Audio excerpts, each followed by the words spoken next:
Hey everybody, this is the final chapter of Lord of the Flies, The Cry of the Hunters. Ralph laid in a covert, wondering about his wounds. The bruised flesh was inches in diameter over his right ribs, with a swollen and bloody scar where the spear had hit him. His hair was full of dirt and trapped like the tendrils of a creeper, and all over he was scratched and bruised from the right through the forest. By the time his breath was normal again, he had worked out that bathing these injuries would have to wait. How could you listen for naked feet if you were splashing in water? How could you be safe by a little stream or on the open beach? Ralph listened. He was not really far from the castle rock, and during the first panic he had thought he heard sounds of pursuit. But the hunters had only sneaked into the fringes of the greenery, retrieving spears perhaps, and then rushed back into the sunny rock as terrified in the darkness under the leaves. He had even glimpsed one of them, stripped down, black and red, and judged that it was Bill. But really, thought Ralph, this was not Bill. This was a savage, whose image refused to bend with an ancient picture of a boy in shorts and shirt. The afternoon died away. The circular spots of sunshine moved steadily over the green fawns and brown fiber, but no sound came from behind the rock.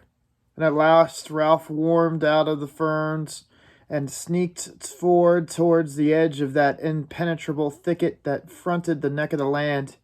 He peered with an elaborate caution between branches at the edge and could see Robert sitting on guard at the top of the edge and could see on the top of that cliff.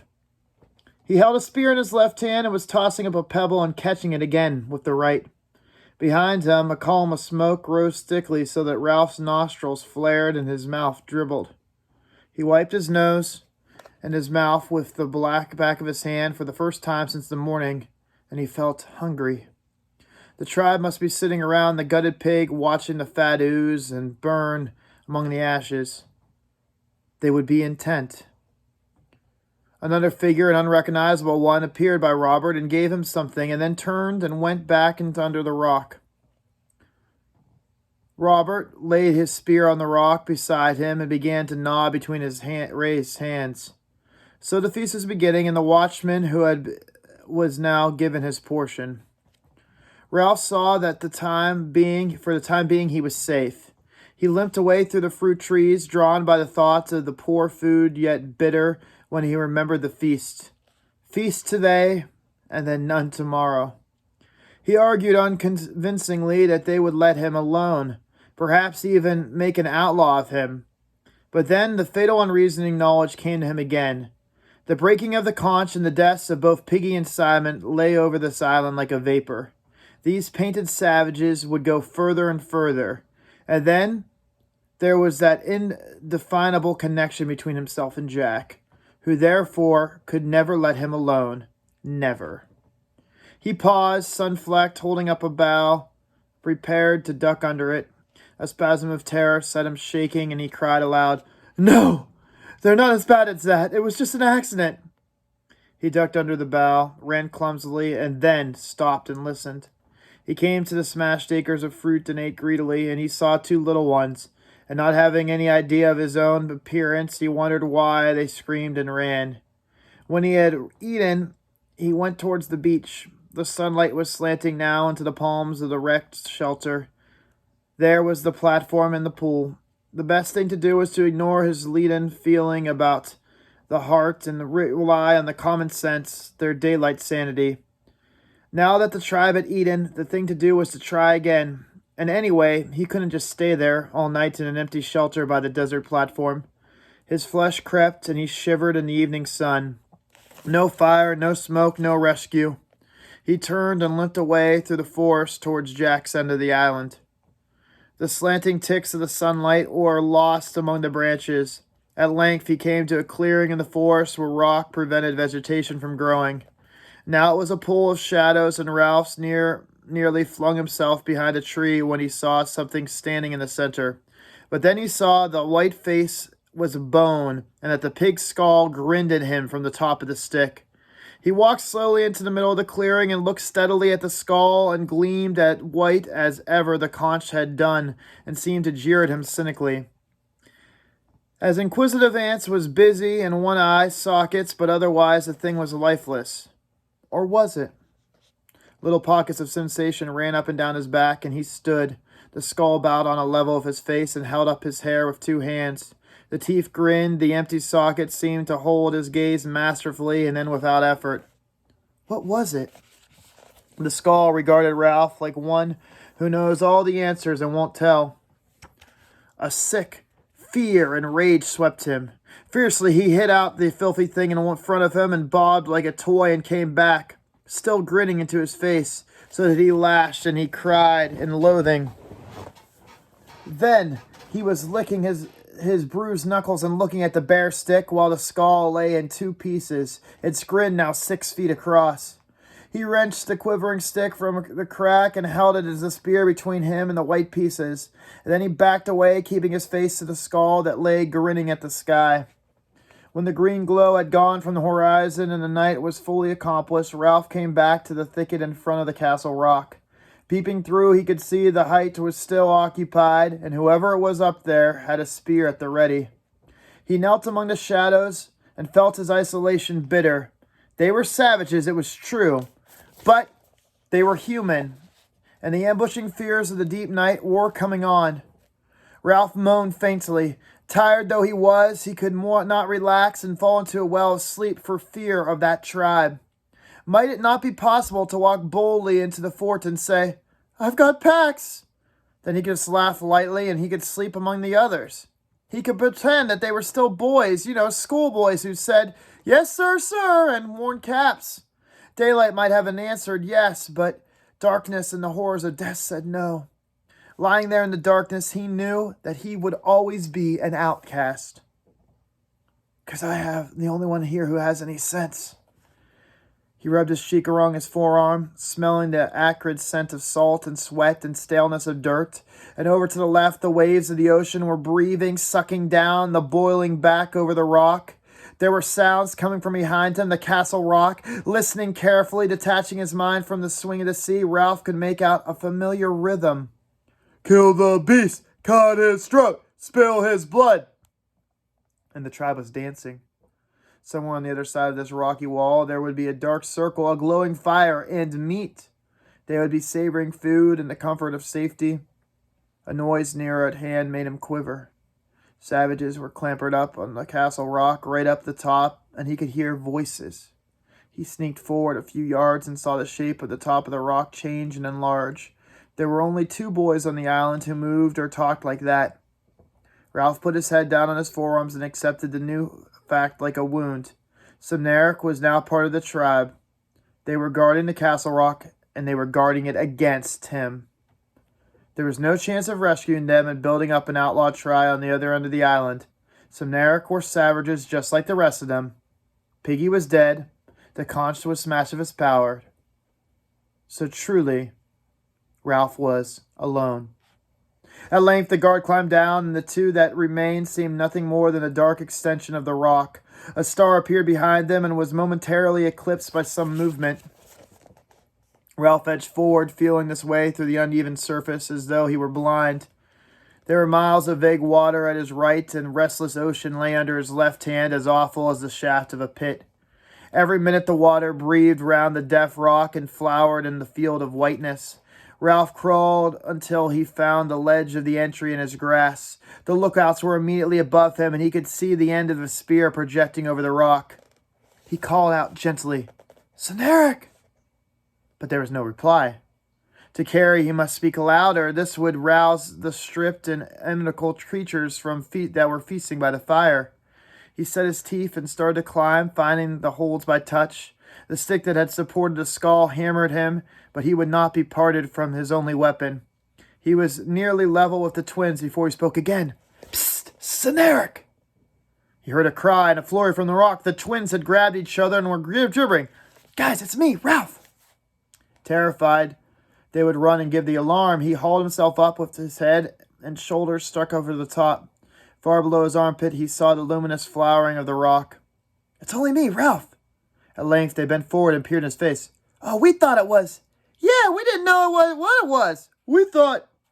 Memory of their new and shameful loyalty came to them. Eric was silent, but Sam tried to do his duty. You gotta go, Ralph. You gotta go now. He wagged his spear and essayed fierceness. You shove off, see? Eric nodded in agreement and jabbed the spear in the air. Ralph leaned in his arms and did not go. Nah, guys, I came to see the both of you. His voice was thick. His throat was hurting him now, though it had received no wound. I came to see you two. Words could not express the dull pain of these things. He fell silent while the vivid stars were split and danced all away. Sam shifted uneasily. Honest, Ralph, you gotta go. Ralph looked up again. You two aren't painted. How come you're... If it were light, shame would burn them at admitting these things, but the night was dark. Eric took up, and then the twins started their antiphonal speech. You gotta go because it's not safe. They made us. They'll hurt us. Who, Jack? Oh, no. They bent up and lowered their voices. Push off, Ralph, now! It's a tribe. They made us. We couldn't help it. Ralph spoke again, and his voice was low and seemed breathless. What have I done? I liked him, and I wanted us to be rescued. Again the stars filled the sky, and Eric shook his head earnestly. Listen, Ralph, never mind that's all gone at this point. Never mind about that chief, either. You gotta go for your own good. Yeah, the chief and Roger both said, yeah, Roger. They hate you, Ralph. They told us. They told us they're going to do to you. What did they say? They're going to hunt you tomorrow, Ralph. But why? What did I do to them? I don't know. And Ralph, Jack the chief says it's going to be very dangerous for all of us, and only the tough should go. And we got to be careful, and we got to throw our spears like we're throwing it at a pig. Yeah, we've got to spread out on the line across the island. Yeah, we're going forward from this end. Yeah, we got to go until we find you. Yeah, we got to give a signal like this when we do. Eric raised his head and achieved a faint ululation by the beating of his open mouth. Then he glanced behind him nervously. You know, like that. Yeah, only louder, of course. But I've done nothing, whispered Ralph urgently. I only wanted to keep up a fire. He paused for a moment, thinking miserably of the morrow. A matter of overwhelming importance occurred to him. What are you guys now? He could not bring himself to be specific at first, but then fear of loneliness goaded him. When they find me, what are they going to do? The twins were silent. Beneath them, the deaf rock flowered again. What are they? Oh, God, I'm so hungry, guys. The towering rock seemed to sway under him. Well, what are they going to do to me? The twins answered his question indirectly. You got to go now, Ralph. For your own good. Won't you come with me? You know, 3 of us. We could stand a chance if there's 3 of us. After a moment's silence, Sam spoke in a strangled voice. You don't know Roger. He's a terror. And the chief, they're both terrors. Nah, only Roger is. They both froze. Someone was now climbing towards the front of the tribe. From the tribe. He's coming to see if we're keeping watch. Quick, Ralph, get out of here. As he prepared to let himself down the cliff, Ralph snatched up the last possible advantage to wrung out his meaning.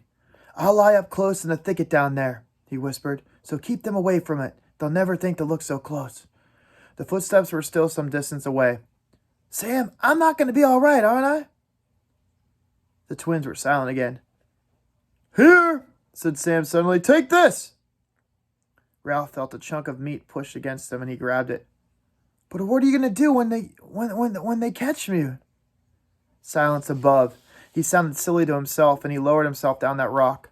What are you guys going to do? From the top of the towering rock came the incomprehensible reply. Roger sharpened his stick at both ends. Roger sharpened his stick at both ends. Ralph tried not to attach a meaning to this, but he couldn't. He used all the bad words he could think of in a pit of temper that passed in yawning. How long could you go without sleep? He yearned for a bed and sheets, but the only whiteness here was the low-spit milk luminous round of the 40 feet below where Piggy had fallen. Piggy was everywhere. He was on the neck. He was become terrible and in the darkness and death. If Piggy were to come back now, not for water, and his empty head, Ralph whimpered and yawned like a little one. The stick in his hand became like a crutch as he began to continue to reel on forward. And then he tensed again. There were voices raised on the castle rock. Seneric was arguing with someone, but the ferns and grass were near. That was the place to be in, hidden, and next in the thicket that would serve for tomorrow's hideout. Here, and his hands touched the grass, was a place to be in for the night, not far from the tribe, so that if the horrors of the supernatural emerged, one could at least mix with humans for the time being, even if it meant... What did it mean?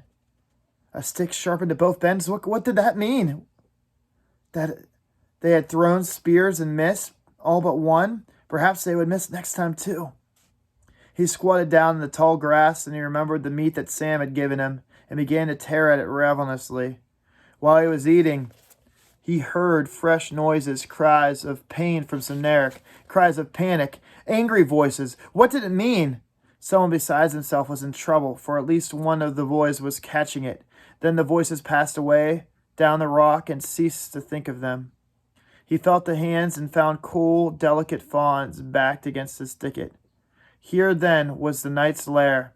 At first light, he would creep into the thicket, squeeze between the twisted stems, and ensconce himself so deep into the crawler like himself that could come through. And that crawler would be jabbed. Then he would sit, and the search would pass him by, and the cordon waver on, ululating from along the island, and he would be free. He pulled himself between the ferns, tunneling in. He laid the stick beside him and huddled himself down into the blackness. But must remember to wake up at first light in order to diddle the savages, and he did not know how quickly sleep came and hurled down a dark interior slope. He was awake before his eyes were open, listening to the noise was near. He opened an eye, found the mold an inch or so from his face, and fingers gripped into light. Light filtered between the fronds of fern. He had just time to realize that the age-long nightmares of failing and death were past and the morning was come, when he heard that sound again. It was a ululation over by the seashore, and now the next savage answered the next. The cry swept by him across the narrow end of the island from the sea to the lagoon, like the cry of a flying bird. He took no time to consider, but grabbed his sharp stick and wiggled back among the ferns. Within seconds he was worming his way into the thicket, but not before he had glimpsed the legs of a savage coming towards him. The thorns were thumped and beaten, and he heard legs moving in from the long grass. The savage, whoever he was, ululated twice, and the cry was repeated in both directions and then died away. Ralph was crouched still, tangled in the ferns, and for a time he heard nothing. At last he examined the thicket itself, and certainly no one would attack him here, and moreover he had a stroke of luck. The great rock that had killed Piggy had bounded into the thicket and was bounced there, right in the center, making a smashed space a few feet in extent in each way. When Ralph had wriggled into the felt secure, and he felt clever too. He sat down carefully among the smashed stems and waited for the hunt to pass him. Looking up between the leaves, he caught a glimpse of something red. That must be the top of Castle Rock, distant and unmenacing. He composed himself triumphantly to hear the sounds of the hunt dying away. Yet no one made a sound, and the minutes passed in the green shade. His feeling of triumph faded. But at last he heard a voice, Jack's voice, but hushed. "Are you certain?" The savage addressed said nothing. Perhaps he made a gesture, and Roger spoke. "If you're fooling us!" Immediately after this there came a gasp and a squeal of pain. Ralph crouched instinctively. One of the twins was there, outside the thicket, with Jack and Roger. "You're sure he meant in here? This is where he said he'd go?" The twin moaned faintly and then squealed again. "Yeah, he meant he'd hide in there. Yes, oh!" Silver laughter scattered among the trees. So they did all know. They knew he'd be here. Ralph picked up his stick and he prepared for battle. But what could they do? It would take them a week to break a path through the thicket, and anyone who wormed his way in would be helpless. He felt the point of his spear with the thumb and grinned without amusement. Whoever tried would be struck, and they would be squealing like a pig. They were going away back to the Tower Rock. He could hear feet moving, and then someone sniggered. There came again and then high, bird-like cry that swept along the line. So some were still watching for him, but some... There was a long, breathless silence. Ralph found that he had bark in his mouth from the gnawed spear. He stood and peered upwards to Castle Rock, and as he did, he heard Jack's voice from the top. Heave! Heave! Heave! The red rock that he could see at the top of the cliff vanished like a curtain. He could see figures in blue sky, and a moment later the earth jolted. There was a rushing sound in the earth, and the top of the thicket was curved in a gigantic hand. The rock bounced on, thumping and smashing towards the beach, while a shower of broken twigs and leaves fell on him. Beyond the thicket the tribe was cheering, and there was silence again. Ralph put his fingers in his mouth and bit them. There was only one other rock up there that they might conceivably move, but that was half as big as the cottage and big as a car and a tank. He visualized its probable progress with agonizing clearness that would start slowly, drop from a ledge to a ledge, trundle across the neck like an outright steamroller. Heave! Heave! Heave! Ralph put down his spear, then picked it up again. He pushed his hair back irritably, took 2 hasty steps across the little space, and then came back. He stood looking at the broken ends of his branches, but still there was silence. He caught sight of the rise and fall of the diagram, and surprised to see how quickly he was breathing. Just left of center, his heartbeats were visible. He put the spear down again. Heave! Heave! Heave! A shrill, prolonged cheer occurred again. Something doomed up the red rock, and then the earth jumped and began to shake steadily, while the noise of the steadily increased. Ralph was shot into the air, thrown down, dashed against branches. At his right hand, and only a few feet away, the whole thicket bent, and the roots screamed as they came out of the earth together. He saw something red that turned over slowly as the mill wheel. Then the red thing was past, and the elephantine progress diminished towards the sea. Ralph knelt on the plow-up soil and waited for earth to come back. Presently, the white, broken snuffs, the split sticks, and the tangle of the thicket refocused. There was a kind of heavy feeling in his body where he had watched his own pulse. And then there was silence again. Yet not entirely so. There were whispers out there, and suddenly the branches were shaken furiously at 2 places on his right. The pointed end of a stick appeared. In panic, Ralph thrust his own stick through the crack and struck with all his might. Ah! His spear twisted a little in his hands, and then he withdrew it again. Oh! Someone was moaning outside. The babble of voices rose. A fierce argument was going on, and the wounded savage kept groaning. Then there was silence, and a single voice spoke, and Ralph decided that it was not Jack's. See, I told you, he's dangerous. The wounded savage moaned again. Oh! What else? What next? Ralph fastened his hands around his chewed spear, and his hair fell. Someone was muttering, only a few yards away from Castle Rock. He heard a savage say, "No!" in a shaken voice, and there was suppressed laughter. He squatted back on his heels and showed his teeth at the wall of branches. He raised his spear, he snarled a little, and he waited. Once more the invisible group sniggered. He heard a curious trickling sound and a louder crepitation as if someone was unwrapping great sheets of cellophane. A stick snapped and stifled a cough. Smoke was creeping through the branches in white and yellow wisps. The patch of blue sky overhead turned the color of the storm cloud, and then the smoke billowed around him. Someone laughed excitedly, and a voice shouted, "Smoke!" He wormed his way through the thicket towards the forest, keeping as far as possible between the smoke.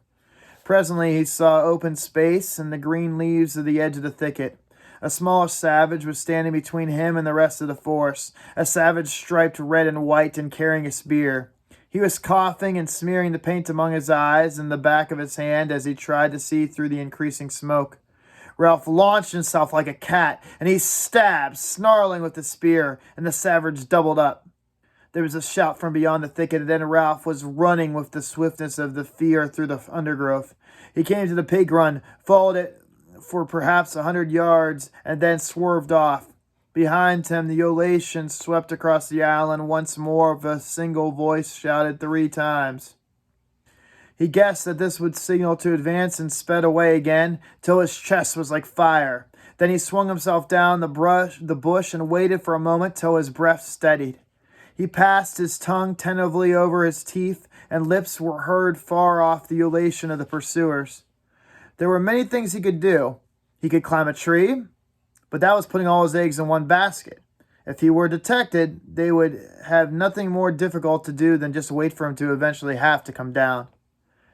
If only he had more time to think! Another double cry of the same distance gave him a clue to another plan. Any savage balked in the forest would utter the double stout shout and hold up the line till he was free again. That way they might hope to keep the cordon unbroken right across from the island. Ralph thought of the boar that had broken through them with such ease. If necessary, when the chase came too close, he could charge the cordon while it was still thin, burst through, and then run back. But run back to where? That was the question. The cordon would run and sweep again, and sooner or later he would have to sleep or eat. And then he would waken with his hands clawing at him, and the hunt would become a running down. What was to be done then? The tree? Burst the line like a boar? Either way, his choice was terrible. A single cry quickened his heartbeat, and leaping up, he dashed towards the ocean side and thick jungle, till he was hung up among the creepers.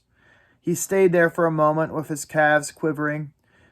If only one could have quiet, a long pause, time to think!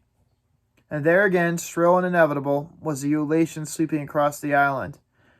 At that sound, he shied like a horse among the creepers and ran more till he was panting. He flung himself down by the ferns.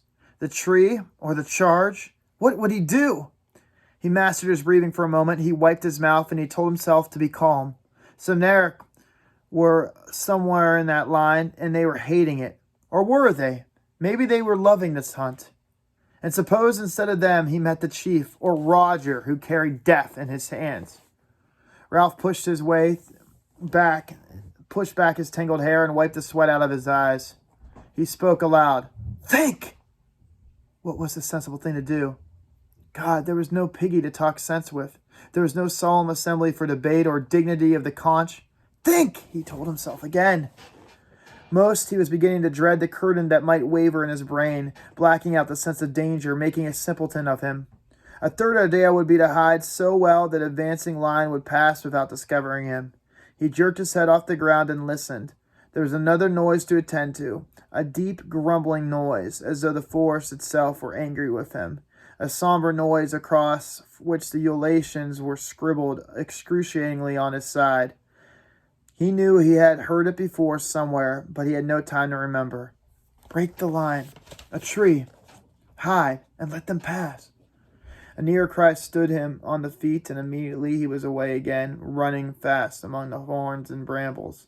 Suddenly he blundered into the open, found himself again in that open space, and there was the fathom-wide grin of the skull, no longer ridiculing a deep blue patch of sky, but jeering up into the blanket of smoke. Then Ralph was running beneath the trees with the grumble of the force explained. They had smoked him out and set the island on fire. Hide was better than a tree because you had a chance of breaking the line if you were discovered. Hide, then, that's what he would do. He wondered if a pig would agree, and he grimaced at nothing. Find the deepest thicket, the darkest hole in the island, and creep in. That's all he could do. Now as he ran, he peered about him. Bars and splashes of sunlight flittered over him, and sweat made glistening streaks on his dirty body. The cries were far now, and they were faint. And at last he found what seemed to be the right place through the decision was desperate. Here, bushes and a wild tangle of creepers made a mat that kept on the light of the sun. Beneath it was a space, perhaps a foot high, though it pierced everywhere by parallel and rising stems. If you warmed into the middle, that would be 5 yards from the edge, the hidden, unless the savage chose to lie down and look for you, and even then you would be in darkness. And if the worst happened and he saw you, then you had a chance to burst out at him, fling the whole line out of step and back, and double back. Cautiously, his stick trailing beneath him, Ralph warmed between the rising stems. When he reached the middle of the mat, he lay and listened. The fire was a big one, and the drum roll that he thought was left so far behind was nearer. Couldn't a fire outrun a galloping horse? He could see the sun splash ground over an area of perhaps 50 yards from where they lay, and as he watched, the sunlight and every patch blinked at him.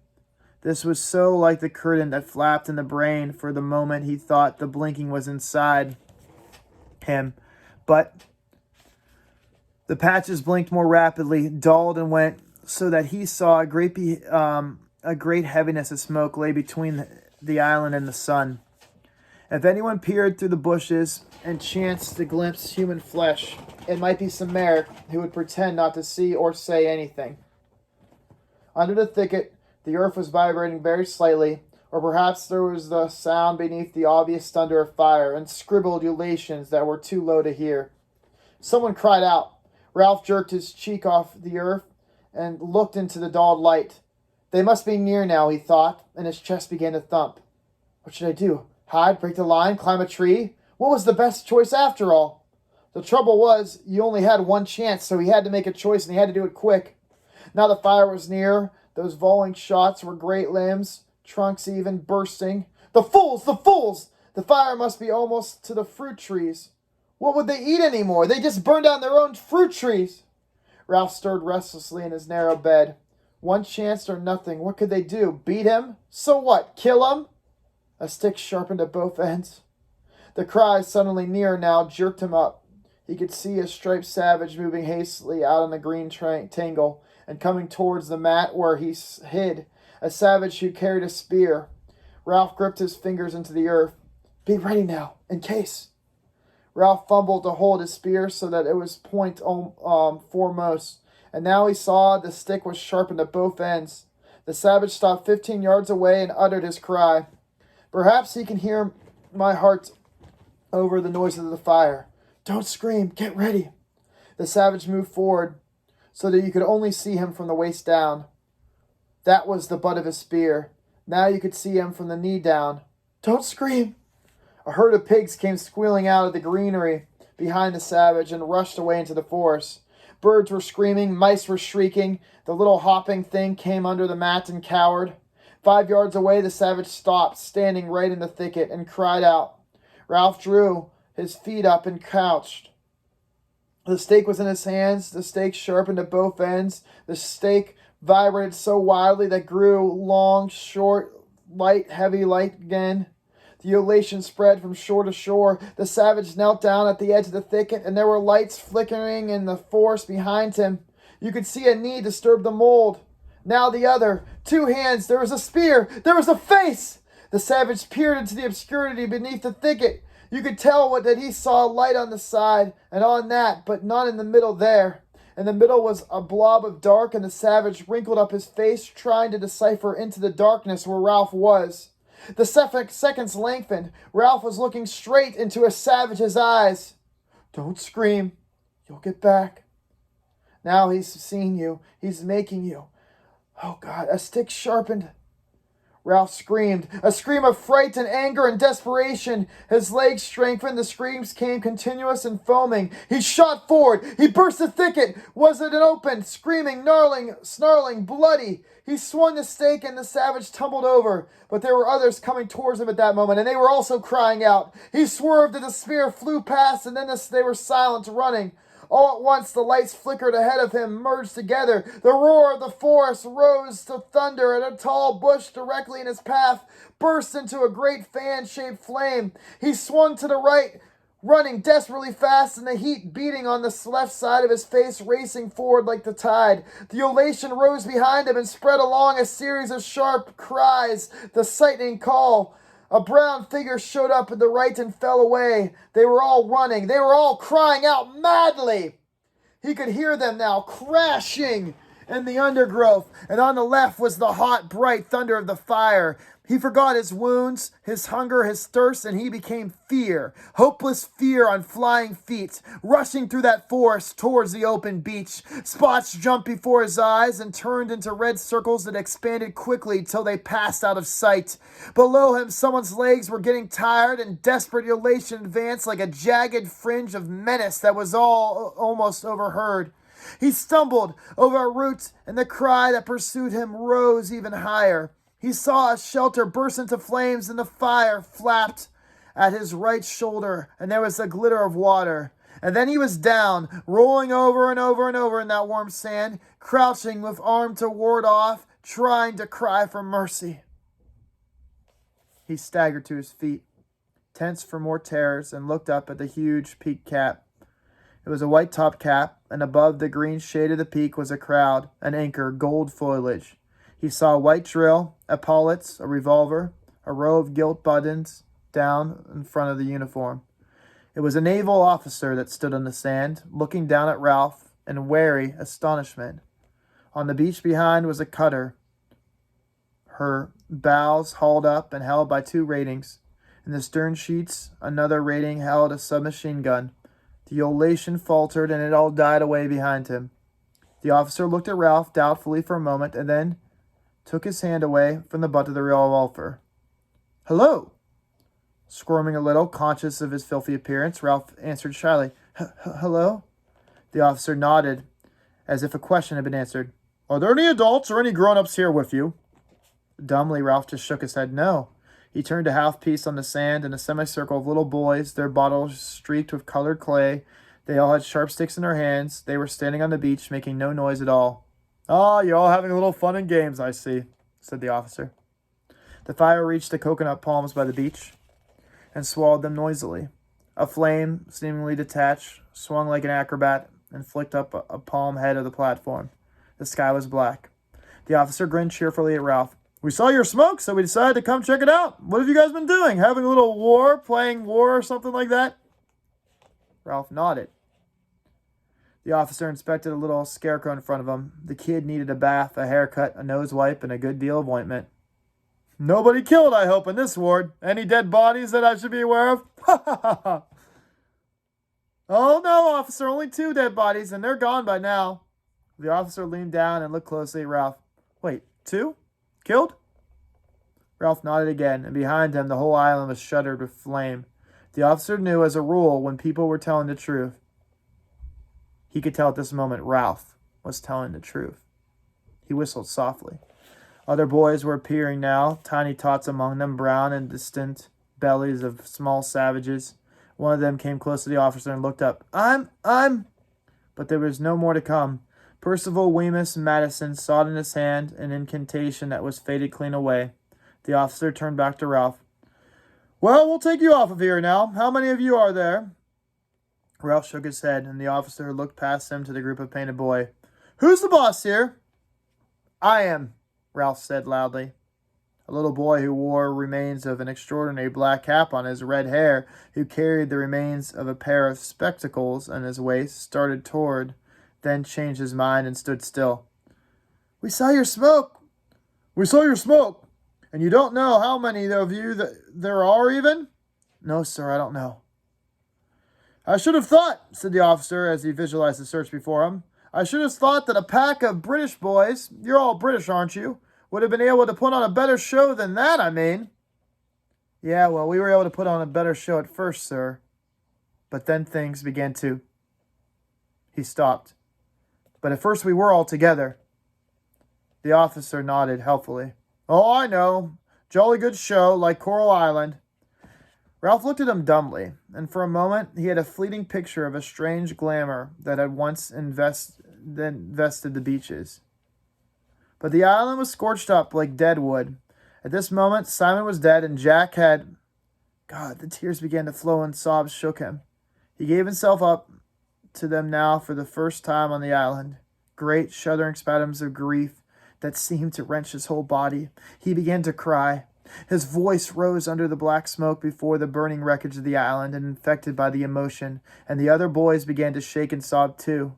And in the middle of them, the filthy body, matted hair, and unwiped nose, Ralph wept for the end of innocence, the darkness of man's heart, and the fall through the air of his true, wise friend, who he called Piggy. The officer, surrounded by the noises, was moved, and he was a little embarrassed to be a part of it. He turned away to give them time to pull themselves together, and he waited, allowing his eyes to rest on the trim cruiser in the distance. And that's the book, guys. I hope you guys did. I know there were points where I know you guys didn't like it. I actually look forward to talking to you guys about this book, but I hope in the end we did like it at least a little bit. We definitely, over this next week, are going to discuss things like themes. We're going to discuss things like irony. Because I don't know if you guys caught the irony of the fact that the people who were so against keeping a fire going the entire time are the ones who ended up signaling for help. We're also going to talk about the significance of the death of Piggy and other things as well. But take care, everybody. I'll see you soon.